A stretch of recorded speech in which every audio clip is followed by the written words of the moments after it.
Hey, fellow readers, I'm Ashley. And I'm Jessica. And this is Series Sisters.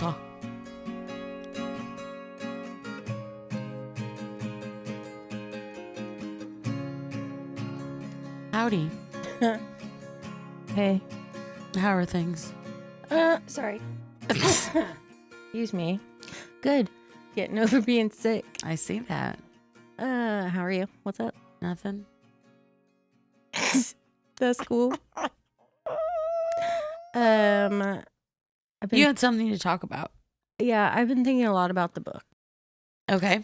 So, am I gonna find out who the other murderer is? Correct. Yes. Okay. Well, Am I gonna find out what's scurrying around in Erica's yes. rooms? Okay. Uh-huh. In like the next paragraph, you'll find out. Oh, sweet. So soon. Yeah. It's coming. Yeah. Okay.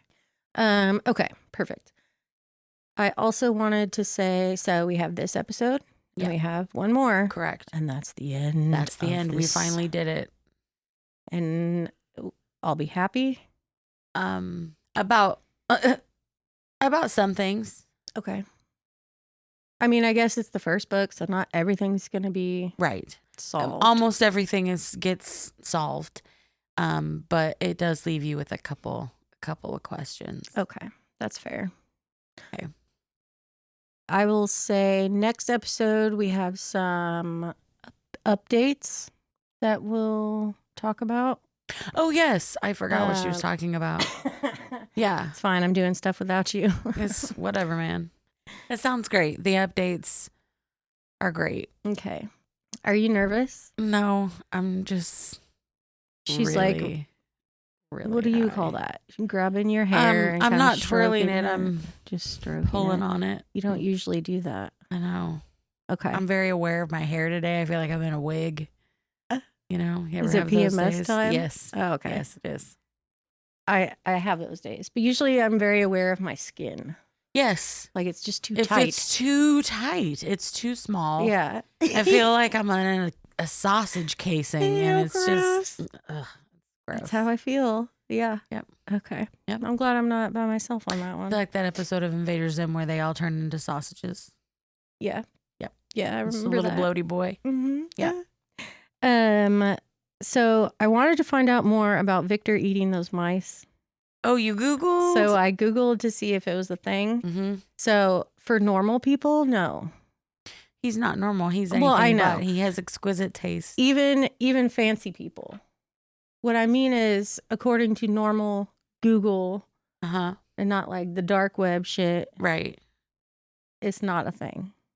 Okay, good. Okay? Okay.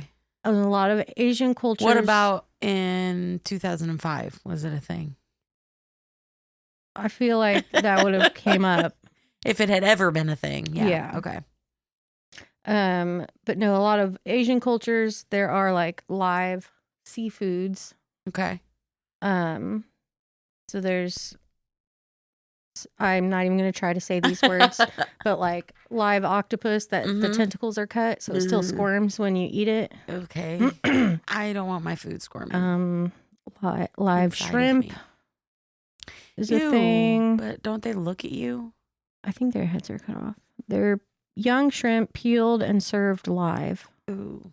Jeez, they're tortured first and peeling off their shells. God. Or whatever. Or is that like skinning babies and then offering them Ew. up? It's exactly like that. Yeah. Live shrimp are stunned in a strong liquor before eaten. Ooh, the beating heart and blood of live snakes. That's in Vietnam.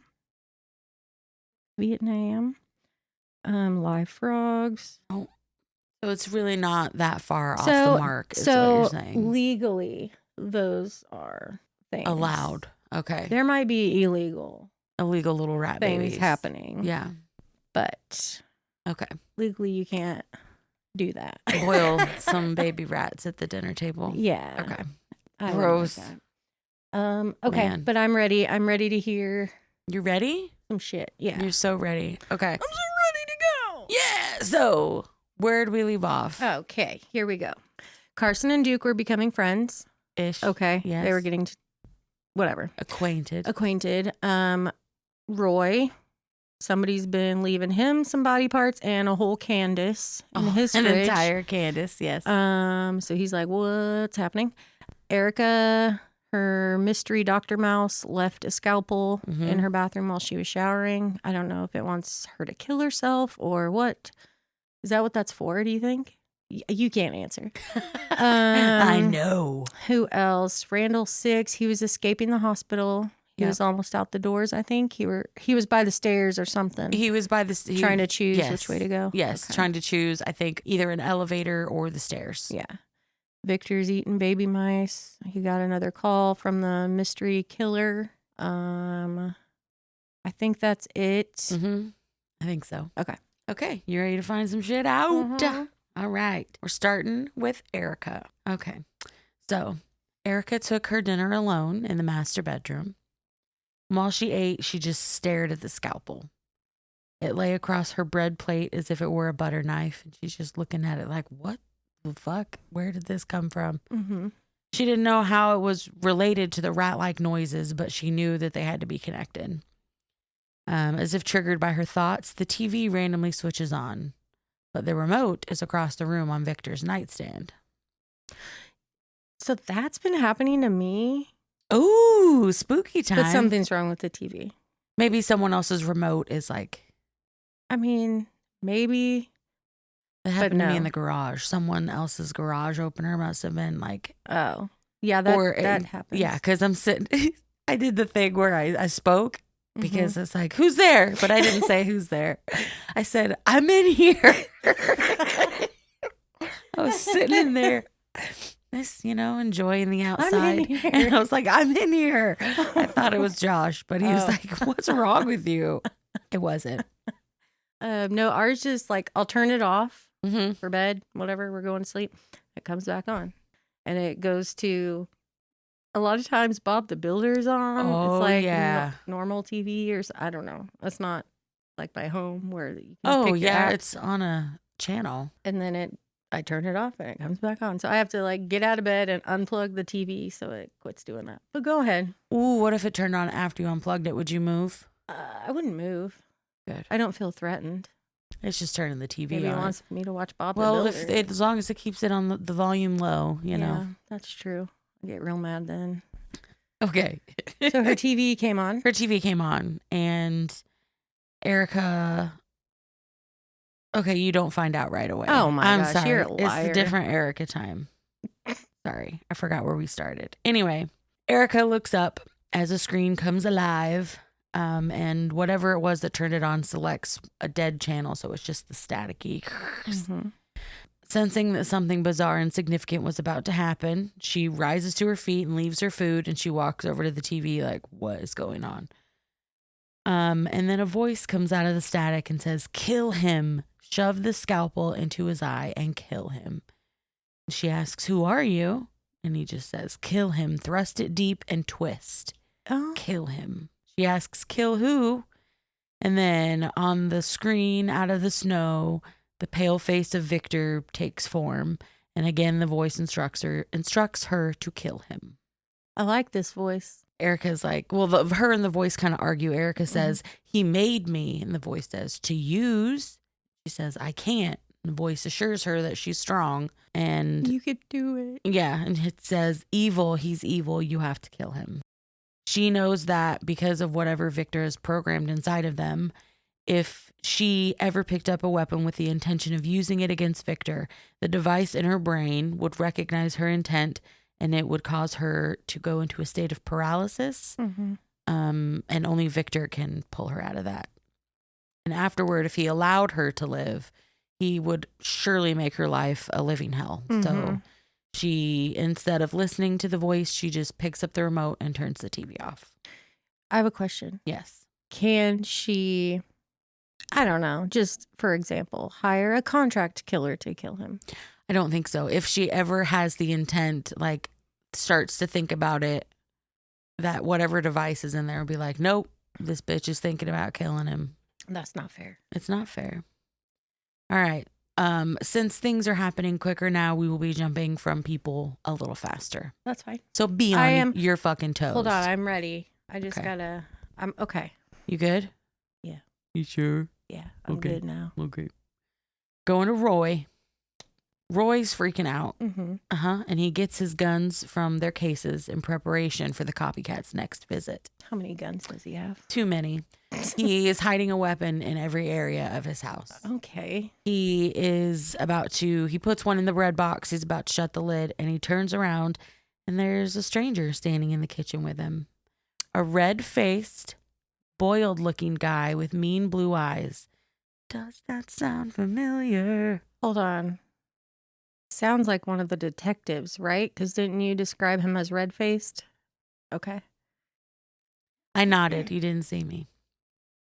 The guy wasn't aggressively ugly, but he wasn't half aggressively pretty. ugly. Yeah, but he wasn't half pretty either, so there's no chance of a friendship between him and Roy. Oh my God. But the expression on the copycat's face said he had no interest in being a friend, so he didn't have to worry about it.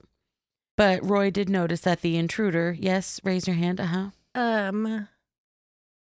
So he's the copycat. Mm-hmm. Is it Harker or Fry? Harker? Mm-hmm. Okay. Is he a creation? You'll find out Probably. shortly. Okay. Yep. Okay. So Roy notices that the intruder has on latex gloves. So Roy never a good sign. is like, oh shit. And so he strikes at him with his fist. He's going to punch him. Sorry. I just imagine him from like across the room running for a little bit with his fist up. Okay. He's ready to punch him. And the copycat proved to be fast and strong. He not only blocked the blows, but seized Roy's right hand, bent it backward, and snapped his wrist as if it were a dry branch. Oh. Then the copycat grabs Roy by his shirt and by the crotch of his pants, lifts him over his head, and slams him down on the edge of the kitchen counter. Ow. Roy's spine snaps, and he becomes paralyzed from the neck down. Oh my God. This got intense. Yeah. Glaring down at him, the copycat says, I don't need to cut you open and see inside. You don't have what I'm looking for. You're all dark, and I need the other thing. What's the other thing? Okay, now we're jumping to the bad guy. We're jumping Which one? Yeah, that's fair. Harker. We're going to him now. Oh, okay. Yeah. From his point of view, Yes. huh? Mm-hmm. Jonathan Harker, Mercy born and Mercy raised. He had joined the New Orleans Police Department 16 years ago. He'd been a good son to father until the past year. He lost his sense of purpose, and he recognized in humanity a lust for life, a joy that he did not possess. So he had begun to study medical textbooks, which confused him even more. He didn't lack anything that the humans had. Eventually, he came to the conclusions that humans did contain some gland or organ, but they hadn't discovered it themselves, so it wouldn't be in a medical textbook. What?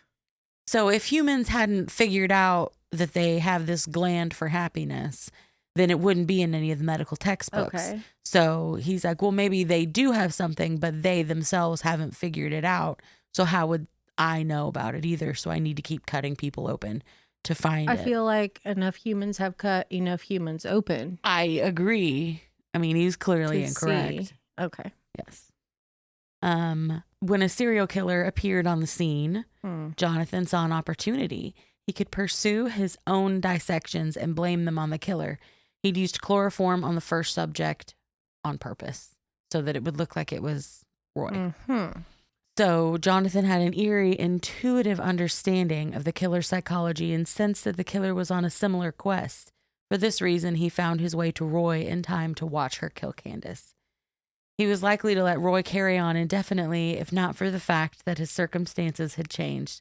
Something was happening to him. Oh my God, I cannot wait to fucking tell you what it is. Something's happening to Harker? Yeah. Okay. It's happening. He's too excited. Harker had learned nothing from his first two subjects, and what he'd done to Bobby had been an act of mercy. Bobby had wanted to die, and because of Father's programmed injunction, he couldn't, but since Harker's had kind of clearly stopped working, he was able to oblige his friend. He can just go kill. Okay. You know. I honestly don't. She's shrugging all like it she said, doesn't know. I might learn in the next books. Okay. But, yeah. It says his had broken down. That's all it said. Okay. But now Jonathan was changing. He felt movement within himself. Several times he had seen something inside him, something alive pressing against his abdomen, Worms! as if yearning to get out. Jonathan believed he would soon reproduce. So Roy... Semen? Ew. What's he... Why did you say semen? Because he's... Because you said something squirming to get out. He would soon reproduce. Yeah. But it's like a big thing pushing out. You know how it feels to be pregnant. It feels like there's an alien in there. Yeah. That's what I imagine. He's a man. He's not even that. Okay. Guys. The end of this book is crazy. Okay. Anyway, Roy regains his consciousness. Mm-hmm. And he asks Harker who he is. And Jonathan asks, hey, do you want to die? Oh. And Roy begs to be allowed to live. So he's like, okay, then you need to stay silent. If you speak just once, I'll kill you. Do you understand? Roy tries to nod, but he can't. And he watches Jonathan with terror in his eyes. Harker switches on the computer. He chooses a program and types a few lines of something that he had thought up earlier. Leaving the computer on, Jonathan lifts Roy in his arms as though he was a child. They enter the elevator and Jonathan hits the number to the top floor. Roy begins to weep like a small child, lost and full of misery. And then Jonathan drops him off the roof. What the fuck? Roy had no chance whatsoever of surviving the fall, and the sound of him hitting the pavement was a lesson in the fragility of the human skeleton. I want to know, what was the purpose of killing Roy? Because he couldn't let him continue because he was changing and his circumstances changed. Okay, so he's like kind of done killing. Yeah. To cut people open for right now? Well, no, I guess he's not. So he just wanted to kill the guy he could pin stuff on? I don't know why he fucking did it, but he did it. Okay? Okay. It was a dumb decision. We all have those impulse moments. We all make poor choices. Jonathan leaves the building and gets into his car. He calls 911, disguises his voice, and pretends to be a junkie who saw a man jump from a warehouse roof. Call completed. He tossed the phone out of the car window and drove on. Okay. Ba-boom. Roy's dead. Roy is dead now. Okay. The end of Roy. The end of Roy. Here's a little quick Randall 6. He decides to use the elevator and he descends to the basement. Beyond the hallway is a storage room full of rows of cabinets which keep hard copy files of the stuff that they have backed up on the computer. Directly opposite the door, the first door in front of him is a second door. And that second outer door is locked because that one goes to the outside. So there's a door in front of him that he can go through. Yep. And then there's another door that's locked. Correct. Goes to the outside. Yes. Okay. And that's the one that Father comes through. So now he goes and he hides behind some file cabinets and he waits for Father to come so that he can. And then he's just going to like scooch out? Yeah. Okay. It'll tell you how he does it. Okay. Now we're going to Carson real fast.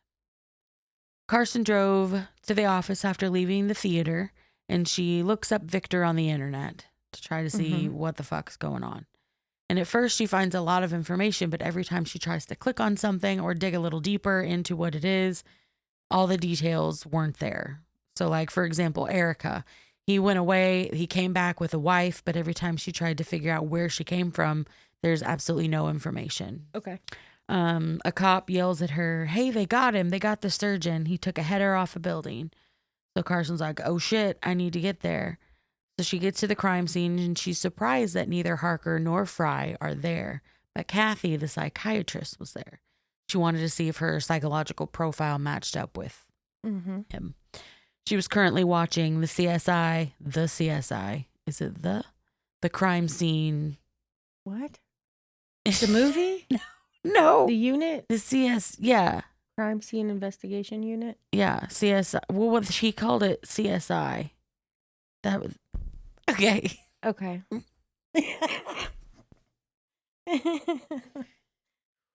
I'm just realizing now how that doesn't make any sense. Like UMB Bank, that doesn't make sense because it's a bank. It's bank. Right. That doesn't make... Yeah. Okay. Yeah. Anyway. It happens. Kathy is watching those people Okay. unload the contents of the love locker. I mean, you could say like investigators. Investigators. Crime scene investigators. Okay, we'll do that. I like that. Wow. Carson asks the on-duty cop who called it in if it was an accident, and the cop says, no, it was suicide. He left a note. And Carson wants to see it, so Kathy shows her where the note is. It's on the computer, and it reads, killed what I wanted, took what I needed. Now I leave when I want and go where I want. One level below hell. Remember that? Remember that at the beginning when Harker says that to Carson? Yes. Okay, well, she remembers it too. Oh. And she put some shit together. Hey. Yep. Okay. Mm-hmm. I was thinking Duke said it at first. I was going to call him Draco. That was going to be wrong. Whew. I thought he said it at first, but then, yeah, he said something else. Yeah. So she's figuring it out. Mm-hmm. Okay. She says, she didn't say anything. But she was chilled by a sense of deja vu, having seen or heard this message before. And then she just stares at the screen and she's reading it over and over. Mm-hmm. Okay, we're jumping back to Harker. Harker's neighbor is Jenna Parker, because we have to rhyme. She was a little buzzed. She was going out. That doesn't rhyme. Parker and Harker. Yes, they do. Okay. Never mind. I thought you were saying Jenna Parker. No, those don't rhyme. Yeah. They really don't. It'd be cool if they did. But anyway, she had pre-gamed because she was going out with her friends. So she was already a little buzzed. And she's trying to lock the door. And she was singing and laughing at herself. And Jonathan interrupts her and tells her that she sings like Sheryl Crow. And she calls him Johnny. Apparently they're friends and they've been to each other's apartments for dinner, but it's never sexual. Jonathan never came on to her. Oh, yeah? He told her that she reminded him of his sister. He didn't want sex from Jenna. He just wanted to know the secret of her happiness. Okay. When she turns to face him, he squirts her in the face with some chloroform. Oh. She sputters, wheezes, and passes out. So Jonathan lifts her and carries her into his apartment and kicks the door shut behind him. Checking her pulse, he's relieved to hear that it's steady. He wanted her to be alive through this procedure. For some of it, he needed her awake and responsive. That's disturbing. Yep. All right, going to Randall 6. Randall's still hiding in the fucking basement. According to things he's overheard, only Father comes and goes through this door.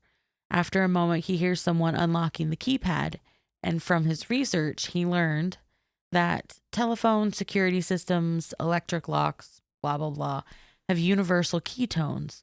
So if you listen to them over and over, you recognize what tone matches what number. Okay. So he did this over and over until he could easily identify any number that you played. So he recognizes the numbers 368 284. It's not important. Just wanted to say the numbers. And the door opens. Without hesitation, Father's footsteps cross the room. Randall waits patiently for a few minutes until Father is almost certainly on another floor. And then he comes out of his hiding spot and presses the buttons for the door. Randall 6 spells himself across the threshold and out of mercy into the unknown. Sing it. I can't hit that note. No one can. Into the unknown. Into the unknown. There we go. You're welcome. Your vibrato there. Yeah, man. Was my face good? Not really. Kind of off-putting. Yeah, it felt bad.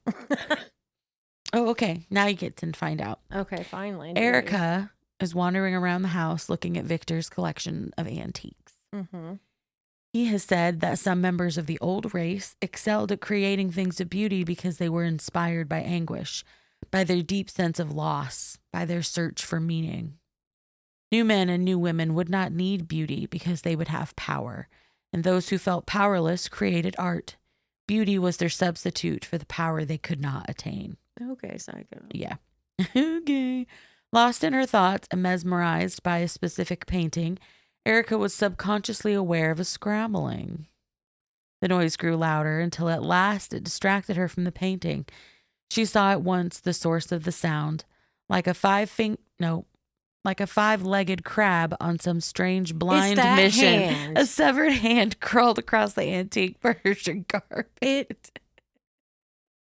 Oh my gosh. Can you imagine? It's that hand. It's that hand. A fucking hand. I knew it had here. to be something with that head.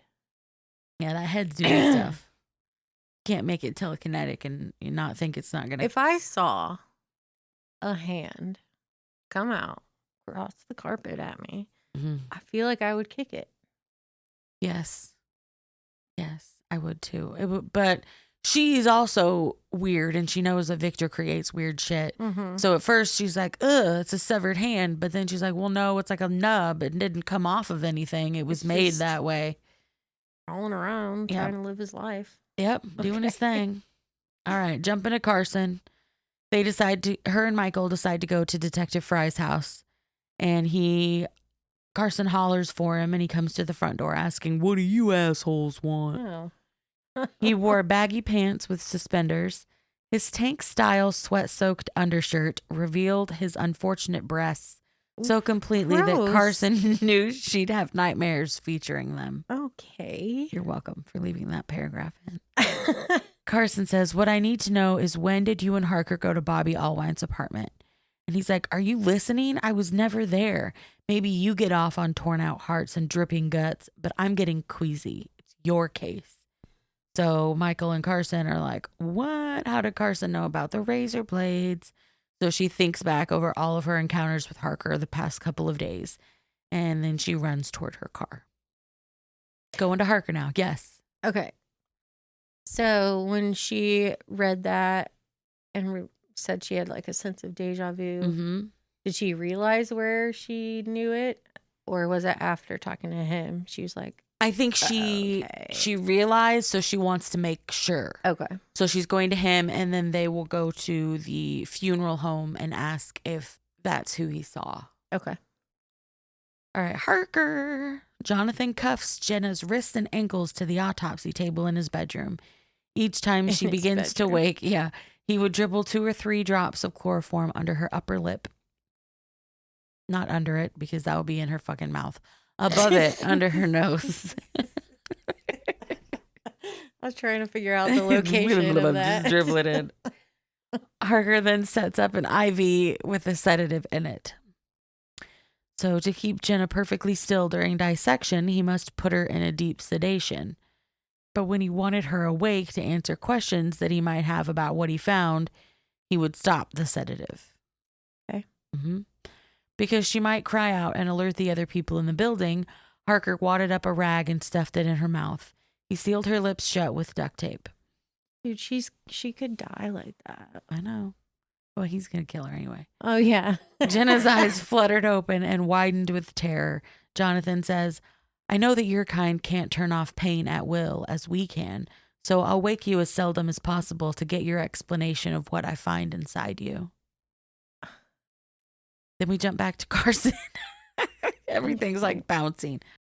Her and Michael go to the funeral home. It's like in the wee hours of the morning, and they bang on the door, and Mr. Fulbright comes, and he's like, "Well, hello there," all happy in his robe. He can't be right in the head. I didn't think so. It doesn't say that he's anything. He's just crazy. Yeah. I'm sorry. Before they get there, Carson is telling Michael all about like what Deucalion has said. And he said that he has Victor's original diary. It's written in German, and it's full of anatomical drawings that include an improved circulatory system with 2 hearts. And Michael replies, "Maybe if you give it to Dan Rather in 60 minutes, he'll do a segment on it, but it sounds like a forgery to me." Michael. Was that who said it? Yeah. Yeah. Michael, I thought you would support your girlfriend. I know. Your love. He's pretty shitty. Instead of hitting him, she slides into the curb in front of the funeral home. And then, so she pounds on the door. Fulbright comes to the door.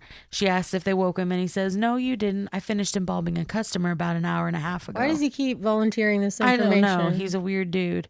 So then Carson first holds up a picture of Roy and asks if he recognizes him. And he says, "No, I've never seen him before." But then she shows the picture of Harker, and he says, "This one I know. He was Allwine's funeral buddy."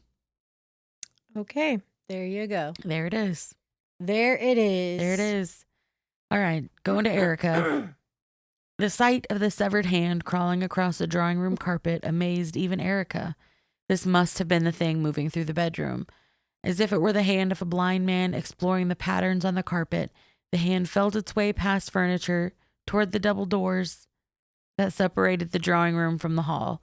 The hand did not wander aimlessly. One of 2 doors to the hallway stood open, and the hand kind of waited. Erica suspected that the hand wanted her to follow it. So she steps toward it, and the hand crawls into the hallway.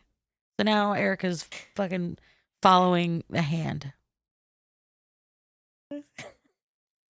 All right. Back to Harker. It's not that I don't find you attractive. I do. I think you're a fine example of your species. It's just that I'm of the new race, and having sex with you would be like having sex with a monkey. Oh. These words made Jenna cry, so Jonathan turns around and gives her a second to compose herself. From a black bag, he takes out surgical instruments and lines them up on the cart. When the sight of the instruments made the woman weep harder, Jonathan realized that was what she was crying about. Not because... Yeah. I think she's okay that he doesn't want to sleep with her. She's fine. And he says, well, if you're going to cry about that, then you're just going to have to cry because there's nothing I can do about it. Okay. Jonathan unfurls a raincoat, and then if he's going to wear it in case there's any splatter. Okay. Yeah. And so like a trench coat? Because that's what I'm picturing. I pictured like a hoodie with pockets and a... So like a poncho. Yeah. That would make sense. Okay. Not like fucking I know what you did last summer, Hookman coat. Anyway, so Jonathan unfurls the raincoat to put on, and a familiar throb, a shifting, a turning within him made him gasp. He lifts up his shirt. In his stomach, the other presses against the flesh. As if testing the walls of its confinement. Jenna sees and switches from crying to screaming, and Jonathan says, he denies us the power to reproduce, but I'm reproducing. When my time comes, I'll divide like an amoeba. Then there'll be 2 of me. I, the father, and my son. Jenna begins thrashing around in panic, like, oh my God. And Jonathan quickly adds more sedative to her IV. Inside Jonathan, the other grows still. His stretched torso regained its natural shape, and smiling, he puts his hand on his belly and says, our time is coming. What the hell is happening? Oh my goodness. All right. Eric is still following that hand. Occasionally, it pauses from time to time as though it's not sure of its course. Like, do I go it doesn't here? have any eyes. Exactly. In time, the hand made its way to the kitchen. There, it halted near the pantry door, and Erica decided it must be in need of her assistance. So she opened the door and switched on the light, and she realizes that this is the entrance to Victor's lab at home. Before she could look for the switch to activate the shelves moved aside on their own, even though the hand had also not activated them. Some other entity was at work. Obviously, it's Karloff. And when she goes in, Erica follows the hand and sees Karloff. And the head speaks and says, look at what I am and tell me if you can that he's not evil. I mean, yeah. So, so Erica, no, Carson. That's where we're at. When Carson and Michael arrive at Harker's place, she grabs the shotgun from the trunk. Dang. While they make the trek up to Jonathan's floor, they're remembering things that they know about these new race individuals. Like, they can turn off their pain. They're really fast. They're really strong. That one guy had a super thick head. Like, that guy burned out all those tools trying to get in there. The front door was locked. Michael kicked it in until the latch snapped and the door flew open. Everybody starts shooting at everyone, and Harker gets hit, and he staggers into the kitchen and out of sight. And then there's a noise. But he's pregnant, guys. You shot a pregnant man. Michael says he's going out the window, and Harker had thrown himself into the alleyway. The fall was at least 30 feet, far enough that it would kill you. He lay face down, unmoving. And then he stirs and spins. No, he doesn't spin, but he does spring to his feet. He runs toward the end of the alley. A white van skids to a halt in front of him. Harker gets in the passenger seat and the driver takes off. Okay. Okay. We're back to Erica. I almost said Verica. Okay. That's Verica. She has a lot of varicose veins. Ew, I and call that's her her Verica. nickname. Poor Verica. Can you draw her? Draw Verica. Like one of your French girls? Exactly. Okay. Okay. Anyway, Erica. Yes. Okay. Victor had named him the head Karloff, intending humor, but Erica found nothing funny about the hideous life this creature had been given. Why is that funny? Just because it has a name? Okay. Sorry. Sorry for asking. What's his sidekick's name in like the real Frankenstein? It's not Carla. Oh, see? What is his name? We don't know. This is embarrassing. I know. Okay. Anyway. Igor or Eeyore or Eeyore. Yes. Eeyore's the donkey. Fucking donkey. He's there. You didn't know that Igor, he's the real Victor. I-G-O-R, isn't it? Is that for him? Or is he just like, what is that? is he a different sidekick for a different guide? You know what? Googling. Okay. Oh my God. You going to tell me what to Google? No, I'm going to let you figure it out this time. Frankenstein's sidekick. That's exactly what I did. And it's Igor. Damn, you were right. Not I-G-O-R. Okay, you're right. I'm sorry. Okay, so I just don't get know it. Why it's funny. Maybe Just because I gave him a name. Yeah. Okay. The hand lay on the floor in a corner, palm up, still. Karloff had been in control the whole time, obviously. We knew that, but she didn't. But now she does. Surprise. Surely Victor had not anticipated that Karloff would be able to employ his psychic ability to gain even a limited form of freedom to roam about the mansion. Karloff, because he has such limited things, because he's just a fucking head. Mm-hmm. He doesn't know about all the things that have been programmed into the regular new race individuals. Okay. So once Erica told him that she can't physically kill him, he was like so sad. Oh my God. So sad. I'm so sad. Yeah. And if he had a heart, it would be breaking. That wasn't in the book, but it should have been, because that was brilliant. So Erica suggests, since she can't kill him, he should use his power to disable the machines that support his existence. But she was surprised to discover that he too had been programmed to be incapable of self-destruction. Question. Yes. Question. Can't he just like, never No, because he'd be killing himself. So it's basically he's been programmed as well Mm-hmm. to not kill. Because I was like, just send the hand and put some arsenic in his whatever. To do something, or, yeah. You know? Yep. But apparently those are the big two. We don't let them kill me, and they can't kill themselves. Okay. So, and the trifecta, they can't kill each other. Okay. But they do, some of them. The ones who he couldn't program the love out of. Aww. Isn't that sad? Yeah. Okay. On to the next. No, we're still in Erica. Anyway, she pitied this pathetic creature. And the thing says, "Kill me." And she began to tell him that she couldn't, but then she realized that her program didn't anticipate the situation. Hold on. I wasn't listening. Start over. Oh my God. I'm sorry. Erica pitied this pathetic creature. Okay. It said, "Kill me." Aww. And she began to tell him that she couldn't, but then she was like, you know what? Maybe I can, because you're not technically a member of the new race, but you're not of the old race either. Mm-hmm. You're a brand new thing. And since you're a new thing, I haven't been programmed to necessarily not kill you. That's true. So, is she going to kill it? She looks around at all the machinery and tells him that she doesn't want to cause him any pain. That he says all that he knows is pain and he just wants peace. Man, that is a sad head. I know. Poor head. She throws all the switches she can, because you can't, pulls all the plugs, and the purr of motors and the throb of pumps. Purr of motors. The perv motors. The perv motors. They subside, and then there was silence. And Karloff says, I'm going. I'm not dead yet. I think I'll go for a walk. But the bodiless head's last words were so slurred and whispery as to be barely intelligible. You must be Angel. Aww. I know. And then he dies.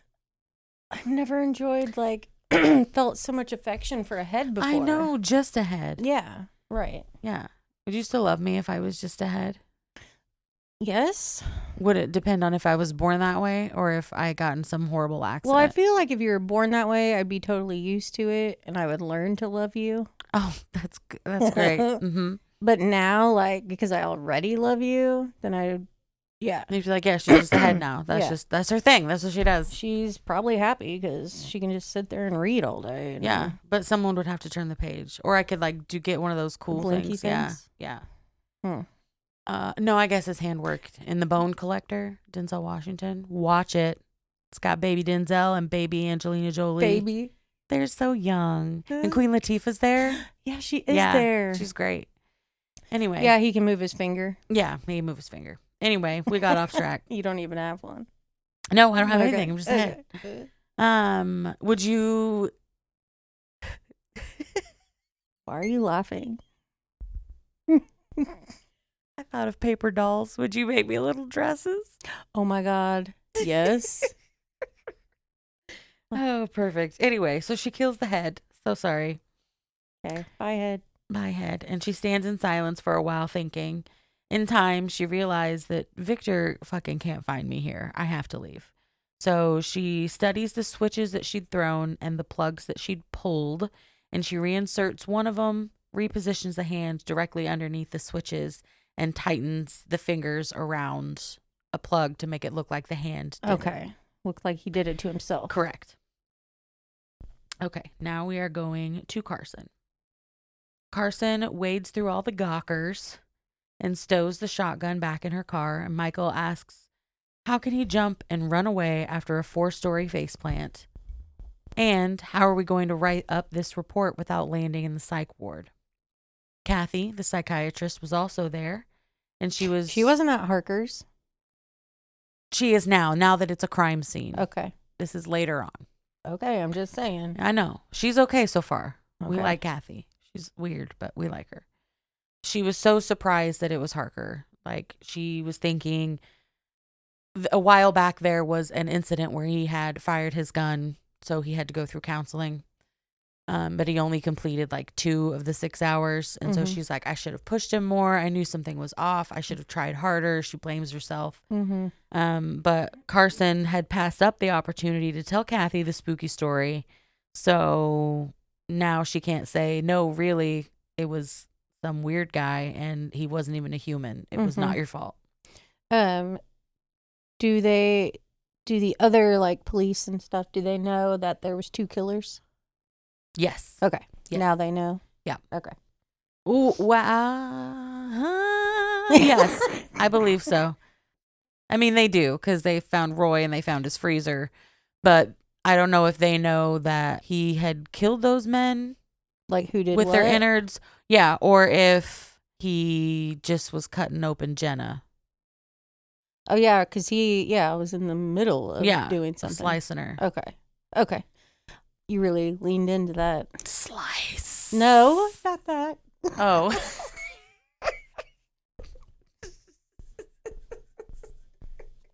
Your whatever you were singing. Oh. I forgot I did that. That's just me, man. Carson and Michael feel bad, so they try to make Kathy smile, so they make light of the situation. Like, yeah, Kathy's a real bad guy. She deserves to rot in hell. Whoa. That's really what they say. They jump straight to it. That's a paramedic interrupts to tell them that Jenna's ready to talk. Okay. And Carson says, shouldn't she be in a hospital? And the paramedic says, no, minor injuries. And that's not a girl who traumatizes easily. She is Mary Poppins with attitude. Oh my God, I hate the writing. Go ahead. Then they go into Jenna's apartment. Okay. And it's All the counters are full of all these little cutesy cookie jars. They're everywhere. It reminds me of that episode of Psych. It is the alien one, where they think they're being abducted by aliens. It's the first one. With Freddie Prinze Jr.? No. Oh. That's the awesome one later. And what's the one? It also was like the leprechaun one, the speed dating one. Guys that show up in a field naked and they think they were abducted by aliens. Okay, vaguely remember it. Anyway, it's irrelevant. There's a scene where they're sitting in one of the guys' houses and it's just completely, all the walls are covered with cuckoo clocks. Yes. And they all go off at once.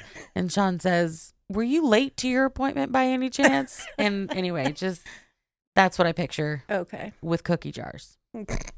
And Carson tells Michael, "Do not say anything about the cookie jars.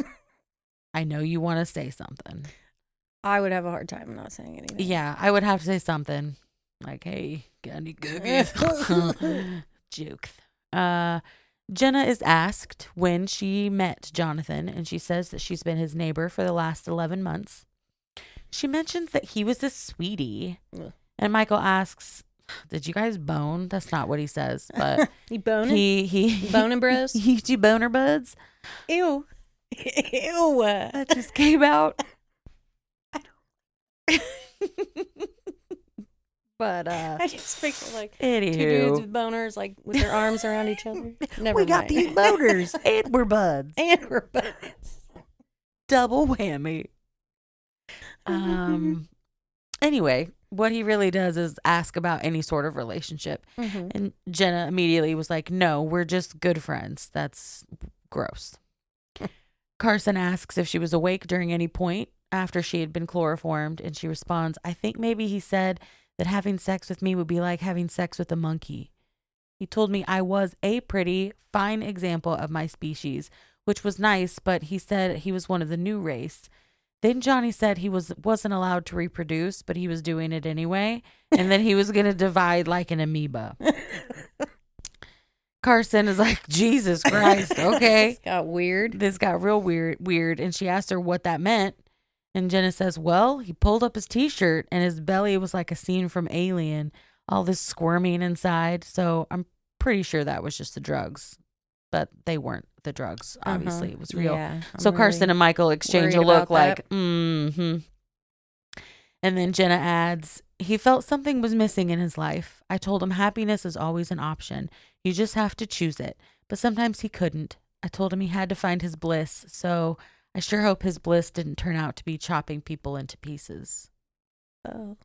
So that was fun. Thanks, Jenna. Jenna seems nice. She does. She's just a little gal, loves to party. Loves the cutesy cookie jars. Ew. Randall 6. Finally. I know. What's he doing? Nothing. He gets a paragraph. Okay. So he goes through the coded door and out of Mercy, and he finds himself in a 6-foot wide, 8-foot high corridor with a concrete floor. No rooms open from either side of this passageway. Approximately 140 feet from him waits another door. So happily, there are no more choices. He either can go forward or back.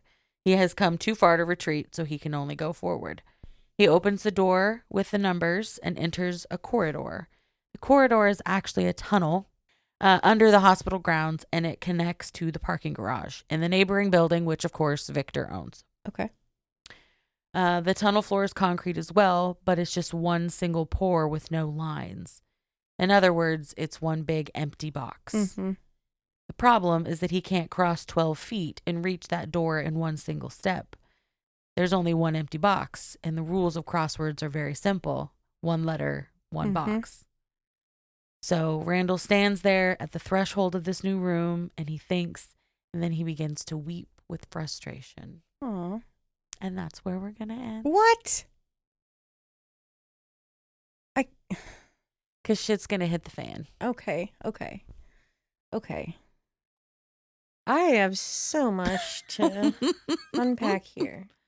Well, Roy's dead, so we don't have him anymore. Roy's dead. Randall's out of the hospital, but we never heard anything else. No, yet. he's so slow. He's so slow. Fucking Randall. Where's Victor? We didn't talk to Victor this time. Yeah. Still eating those mice. He's still munching them rats. Runching them mats. Ew. Runch. So the next one, we'll be finishing the book. Okay, so yeah, our next ep.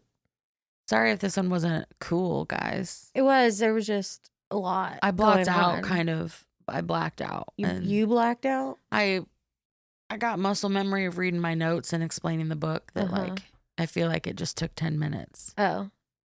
I talked for longer than 10 minutes, right? 15. Okay. Maybe 20. I don't know. Okay. So tune in next time to get the conclusion. The end. The end. And then we'll have some new stuff coming up. Is that it? New stuff. And then, yeah, next week you can also tell us about your book that you're doing for February. It's not going to be a series. It's just going to be a standalone. It's not February. It's October. It's October, and I don't know why I said February. We just really want to tell you what we're doing in February. It's so far away. It's so far away. It's actually not that. No, for the next book, it's just a spooky book for October. So there's not in a series. Actually, this author, I think it's her only book so far. She's fairly new. Ooh. Yeah. So I'm excited about that. That's wonderful. Okay. Well, comment. Tell us you love us. Rate us. Give us hugs virtually. Okay. All right. Well, that's it. Goodbye. Okay. Goodbye. Thanks. Forever. Love you.